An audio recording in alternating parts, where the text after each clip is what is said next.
As we have learned in our previous class about present simple, you have done it and I hope you have learned it as well. Now we are moving on to present continuous tense. After completing the session, if you have any doubts in your storming mind, please let me know in the comment section.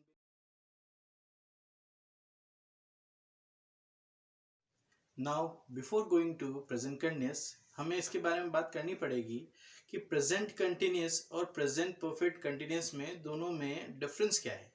देखिए दोनों में difference है। अगर present continuous भी देख रहे हैं हम तो हिंदी सेंस आ रहा है रही है।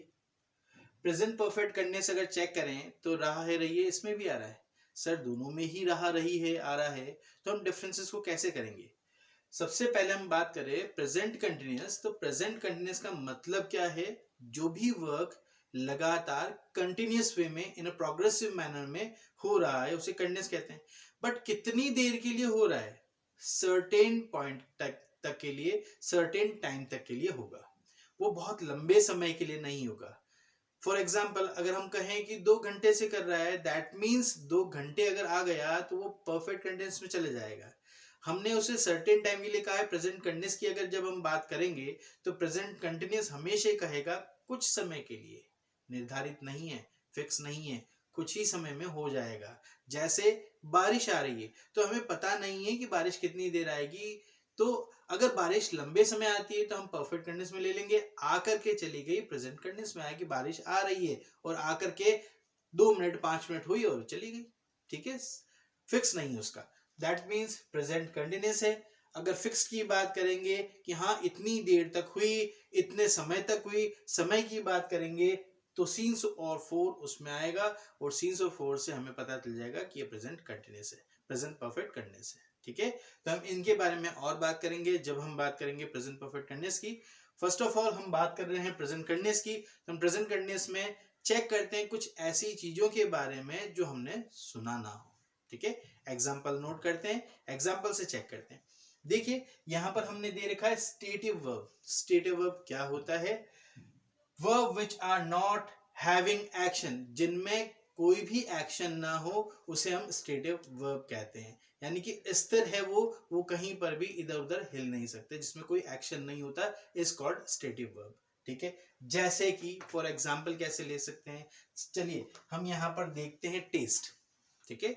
समझिए एक ठेले वाला आया, ठेले वाला अभी मैंगो आ रहे हैं, बहुत अच्छे टाइम पे आ रहे हैं, तो आम लेकर के आया, बोला आम ले लो आम। आपने कहा हाँ भैया आम दे रहे हैं, कैसे दे रहे हैं, जी 50 रुपीज केजी है, आम लेंगे कि हाँ हाँ मैं लूंगी। आम लेने के लिए आए, भैया कल तो मैंने आम लिए थे तो कल किसी बंदे ने आम खट्टे दिए, क्या ये आम खट्टे हैं, बीबी जी चख लीजिए, आप चेक कीजिए इसको कि आम खट्टे हैं कि मीठे हैं। आप मुझे बताइए कि वो बंदा जो है वो उसे आम काट के देगा अपने क्लाइंट को या फिर पूरा का पूरा अपना आम दे देंगे। ऑब्वियसली बात है कि स्लाइस देंगे। स्लाइस जैसे ही दिया तो उन्होंने टेस्ट किया, ठीक है, तो क्या कहेंगे वो, अगर पूरा आम लेकर के वो टेस्ट करने लगे तो क्या हम लगातार कहेंगे कि टेस्ट कर रहे हैं। अगर हमने कहा कि मैं आम चख रहा हूं, What will be the sentence in English, मैं आम चख रहा हूं। आप मुझे बता करके देखिए कि क्या होना चाहिए कि इसका इंग्लिश हम क्या बनाएंगे, मैं आम चख रहा हूं। बहुत सारे बच्चे कहेंगे sir very simple, I am testing a mango, ठीक है।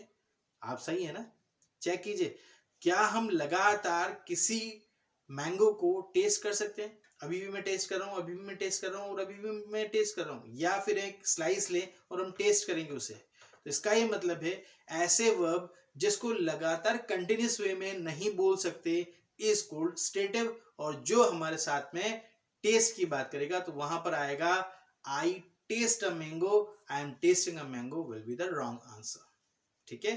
तो इस तरह से हम एग्जाम्पल चेक करते हैं। जैसे सी की बात करते हैं, देखिए सी की बात अगर करें तो हमारे पास आता है सी, लुक और वॉच, तीनों एक बराबर है। सी का मतलब होता है देखना, लुक का मतलब भी देखना और वॉच का मतलब भी, डियर स्टूडेंट्स ध्यान से सुनना, वॉच का मतलब भी होता है देखना। क्या मुझे आप इन तीनों में डिफरेंस बता सकते हैं, चलिए ध्यान से सुनिए जो डिफरेंस है। सी का मतलब है आमने सामने, कन्फ्रंट होकर के आमने सामने देखना। I am standing in front of you, ठीक है, और मैं आपको देख रहा हूं, तो ये होता है सी। आई कैन सी यू, मैं आपको देख रहा हूं, ठीक है। बट कहां पर? विजिबिलिटी आपकी सामने होनी चाहिए, आप बिल्कुल सामने हैं, मैं आपको सामने देख रहा हूं। लुक की बात जब भी हम करेंगे तो होगा सरप्राइज। जब भी हम सडन सरप्राइज की बात करेंगे, जैसे ही कहीं एक्सीडेंट हो गया, हम दौड़ते हुए जाते हैं और देखने लग जाते हैं, दैट मीन्स लुक। भड़ाम करके आवाज आई और आवाज आती है, हम दौड़ते हैं कि क्या हो गया, क्या हो गया, है ना। और जैसे हम देखते हैं, is called surprisingly look. I am looking very stumped, I am looking surprised, ठीक है। तो यहां पर हम बात कर रहे हैं लुक की। तो ये देखना किस मैनर में देखना? सरप्राइजिंग वे में। अब वॉच की बात करते हैं। बहुत जने टीज करके कहते हैं, हे बेटर वॉच मी। इसका मतलब क्या ये सेंटेंस सही है? हे बेटर वॉच मी। वॉच का मतलब आप घड़ी से भी समझते हो। देखिए, घड़ी की बात अगर हम करें तो घड़ी पे एक डायलर होता है और उसके ऊपर स्क्रीन होती है। स्क्रीन जब भी आएगी तो हम जब भी स्क्रीन की बात करेंगे तो हम वॉच की बात करेंगे। चलिए मुझे बताइए, मूवी के लिए हम क्या कहते हैं? I see the movie, I look the movie, या I watch the movie? Watch बिल्कुल सही है। क्यों सही है? क्योंकि हम स्क्रीन पर देखते हैं। टीवी की बात करते हैं, हम वॉच कहते हैं, ठीक है। तो इसका ये मतलब है, जब भी हम अपने लैपटॉप में, डेस्कटॉप में या मोबाइल पे कोई भी आर्टिकल देखते हैं, कोई भी इमेजेस देखते हैं, कोई भी मूवीज देखते हैं, इज कॉल्ड वॉच। तो क्या यहां पर कहना ठीक होगा, हे बेटर वॉच मी? गलत है। बहुत जगह पर ऐसी चीजें आती है जो केवल वर्बल टॉक्स में, स्पोकन इंग्लिश में चलती है, बट ग्रामेटिकल पार्ट पे एरर होता है। इसीलिए मैंने आप लोगों को कहा है कि स्पोकन पार्ट बिल्कुल अलग है और ग्रामेटिकल पार्ट बिल्कुल अलग है। इंग्लिश मीडियम जो सीबीएसई के बच्चे हैं वो ध्यान दे कि सीबीएसई पैटर्न पे आप केवल वर्बल टॉक्स पे बिलीव करते हैं, ग्रामेटिकल पार्ट पे आपका एरर रह जाता है, जिसकी वजह से बैंकिंग एग्जाम में हम क्रैक नहीं कर पाते। चलिए हम ग्रामर पे फोकस करते हैं। यहाँ पर सी आ रहा है तो स्टेटिव वर्ब है, हम सीइंग कभी भी नहीं कहते, ठीक है। तो I see you, I can see you की बात करते हैं। फील की बात करते हैं, जैसे एब्स्ट्रैक्ट भी आता है, एब्स्ट्रैक्ट नाउन होता है जिसमें हम कहते हैं ऐसे वर्ब जिनको हम महसूस कर सकते हैं। एब्स्ट्रैक्ट क्या का मतलब होता है? महसूस करना, लेकिन देख नहीं सकते। जैसे हवा दिखती है, ये हवा है जो दिख नहीं रही है, हमें महसूस हो रही है, ठीक है। गुस्सा महसूस होता है, ठंडक महसूस होती है, गर्मी महसूस होती है। तो इसी तरह से हैप्पीनेस महसूस होती है। फील को हम कहते हैं फीलिंग, ठीक है। फीलिंग एक अलग पार्ट हो गया, लेकिन फील के साथ आईएनजी नहीं आता है क्योंकि ये स्टेटिव वर्ब है, ठीक है।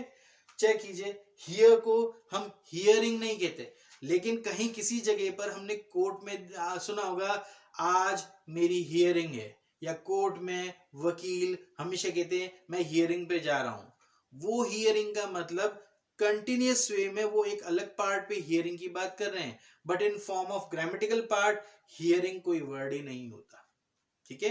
हियर होता है मैं सुन सकता हूं, ठीक है, सुनने की बात करते हैं। और हियर की बात भी करते हैं, आई कैन हियर यू, ध्यान से सुनने की बात करना।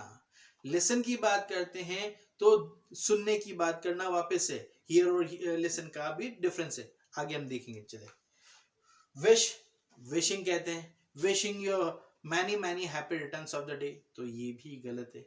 आई विश यू बर्थडे, तो ये हम सही कह सकते हैं, I wish you a good birthday.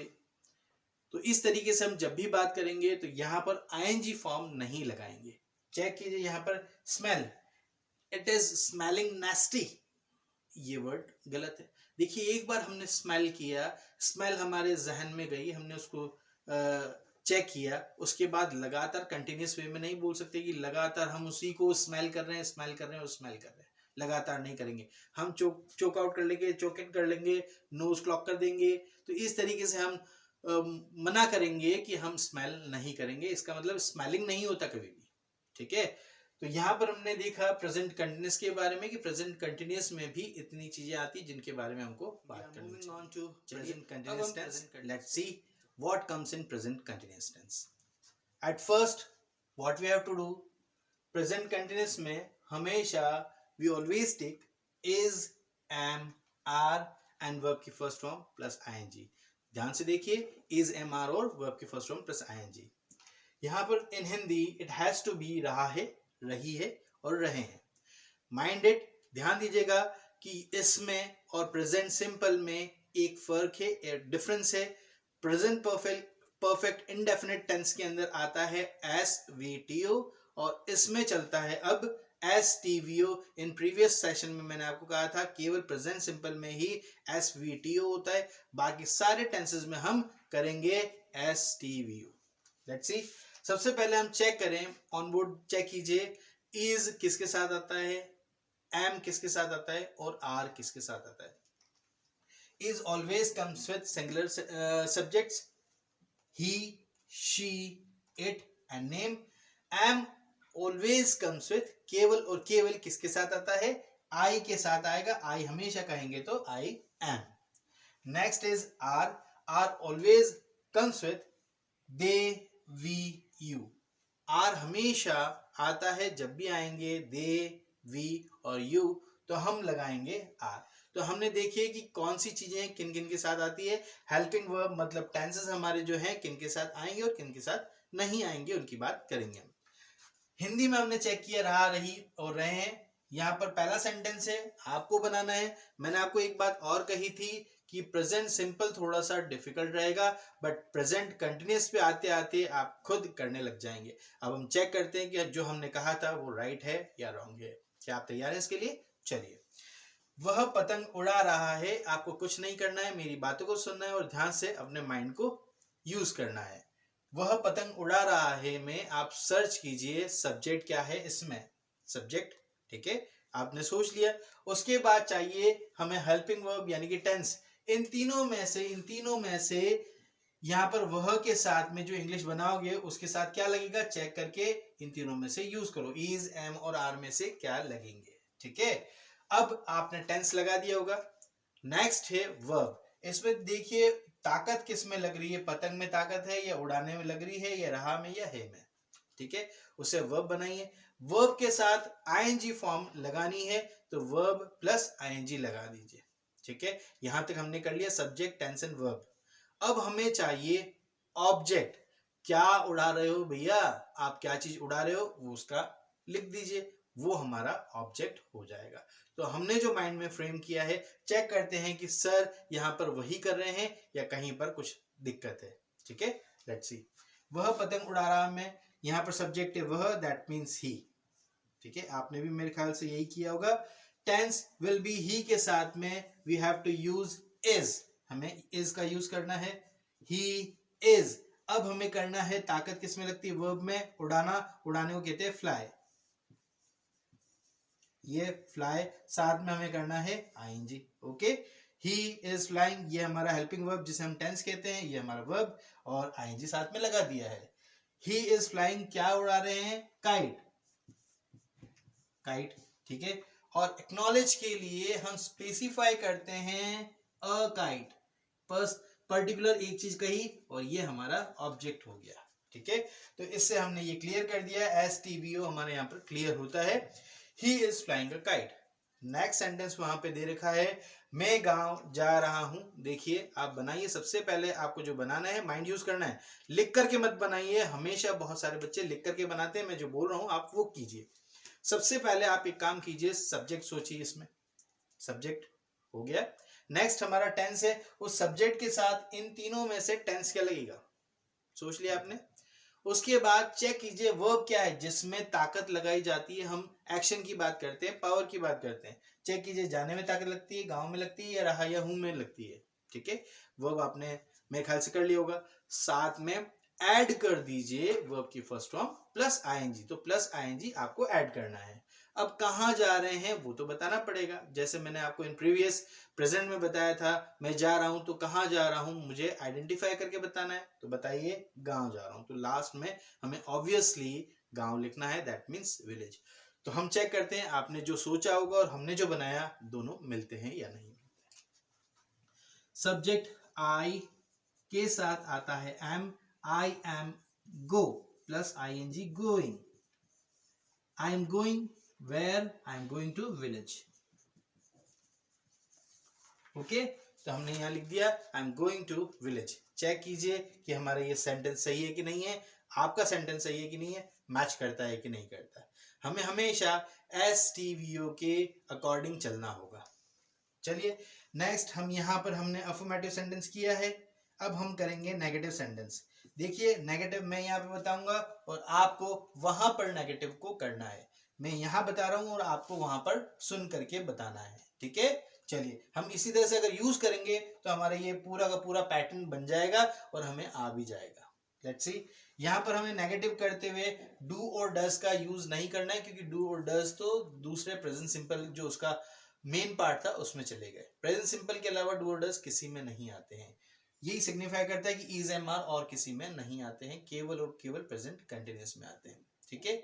लेकिन आप ये एक चीज और ध्यान रखिए कि सर आप प्रेजेंट कंटिन्यूअस में इज, एम, आर बोल रहे हैं, प्रेजेंट सिंपल में भी तो आता है। हम कहेंगे कैसे, आई एम अ बॉय, आई के साथ एम लगाया और बॉय बता दिया, तो I am a boy. Am की वजह से हम ऐसा नहीं कह सकते कि प्रेजेंट करने से। हमने कंटिन्यूअस का मतलब आपको सिखाया था, जब भी कंटिन्यूअस आएगा वर्ब की फर्स्ट फॉर्म प्लस आईएनजी लेगा, तो इसका मतलब वर्ब की फर्स्ट फॉर्म प्लस आईएनजी आएगी, दैट मींस वो कंटिन्यूअस में जाएगा, ठीक है। तो यहां पर हम चेक करेंगे नेगेटिव, यहां पर नेगेटिव क्या होगा, वह खाना, वह पतंग नहीं उड़ा रहा है, तो ही इज नॉट, चेक कीजिए, he is not flying a kite. और अब आपको चेक करना है वहां पर ये अफर्मेटिव है और आपको नेगेटिव बनाना है। बताइए मुझे, आप बताएंगे और मैं लिखूंगा, मुझे बताइए कि नेगेटिव क्या होना चाहिए, सोचिए एक बार। वेरी गुड, बताइए मुझे, I am not going to village. Okay, next is interrogative. जब भी हम इंट्रोगेटिव बनाते हैं, what we need in interrogative sentence, we need helping verb first. Okay, start कीजिए। हेल्पिंग वर्ब हमारा क्या है, helping verb that means tense हमारा। यहां पर हेल्पिंग वर्ब सबसे पहले चाहिए, सब्जेक्ट उसके बाद आएगा, तो helping verb is he flying a kite, और question mark should be there. Is he flying a kite, question mark आना चाहिए। अब आप चेक कीजिए, वहां पर इंट्रोगेटिव लगाना है सेकंड सेंटेंस में, आप लगा करके चेक कीजिए और मुझे बताइए। चलिए बताइए। वेरी गुड, मुझे लग रहा है आपको आ रहा है। आई एम, क्या मैं यहां पर नॉट लगा दूं? नहीं सर, आप नॉट नहीं लगाएंगे क्योंकि इंट्रोगेटिव में आता है, right. Am I going to village, और क्वेश्चन मार्क नेसेसरी है, ठीक है। अब आपको मेरे ख्याल से समझ में आ रहा होगा। चलिए मूव ऑन करते हैं। नेक्स्ट हमारे पास क्या है, इंट्रो नेगेटिव। इंट्रो नेगेटिव में क्या चाहिए, इंट्रो नेगेटिव में चाहिए क्या वह पतंग नहीं उड़ाता है, तो नहीं उड़ाता है वो भी हमें बताना है। चेक कीजिए यहाँ पर, is he flying, is he sorry not flying a kite, question mark। is he not flying a kite, question mark। अब आपको चेक करना है यहाँ पर इंट्रो नेगेटिव। इंट्रो नेगेटिव बताइए कि क्या होना चाहिए, यहाँ पर चेक कीजिए, बोलिए। am I not going to village, or we know that question mark has to be there। तो ये हमने देखिए प्रेजेंट कंटिन्यूअस। प्रेजेंट कंटिन्यूअस के बाद हम चेक करेंगे कुछ और एग्जांपल्स। मैं आपको कुछ एग्जांपल देने जा रहा हूं और इन एग्जांपल को आप कीजिए, उसके बाद नेक्स्ट स्लाइड में या मैं आपको बता दूंगा कि उसके आंसर्स क्या हैं और नेगेटिव, इंट्रोगेटिव और इंट्रोनेगेटिव क्या है। प्लीज एक बार इसको नोट डाउन कर लीजिए।